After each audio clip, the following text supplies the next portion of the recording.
നമസ്കാരം, രാജേഷ് ആലത്തൂർ.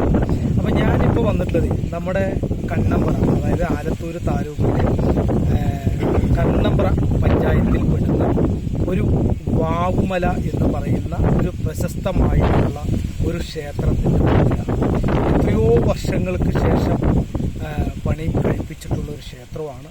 അത് കണ്ണമ്പ്ര പഞ്ചായത്ത് വാവുമല എന്ന് പറയുന്ന ഒരു ശിവക്ഷേത്ര സന്നിധിയിലാണ് നമ്മൾ നിൽക്കുന്നത്. അപ്പോൾ മലയാളികൾക്ക് ഏറെ പരിചയമില്ലാത്ത ഒരു സ്ഥലവും കൂടിയാണ്. അപ്പോൾ അതുകൊണ്ടൊന്ന് പരിചയപ്പെടുത്താം എന്നുള്ള ഒരു രീതിയിലാണ് ഞാനിന്ന് പാലക്കാട് വാവുമല കണ്ണമ്പ്ര പഞ്ചായത്തിൽ കിടക്കുന്ന വാവുമലയിലേക്ക് വന്നിട്ടുള്ളത്. അപ്പോൾ നമസ്കാരം, രാജേഷ് ആലത്തൂർ. വർഷങ്ങൾക്ക് മുമ്പ് ഈ കരിങ്കല്ലൊക്കെ വന്ന് എത്രയോ അടി കൊണ്ടുവന്ന് വളരെ ഭംഗിയായിട്ട് ശിവനെ പ്രതിഷ്ഠിക്കുന്ന ഒരു ക്ഷേത്രം കൂടിയാണ്. അപ്പോൾ മലയാളികളുടെ അറിവിലേക്ക് പരിചയപ്പെടുത്തുന്ന കണ്ണമ്പ്ര പഞ്ചായത്തിലാണ് വാവുമല. അപ്പോൾ നമസ്തേ, എല്ലാവർക്കും എല്ലാവിധ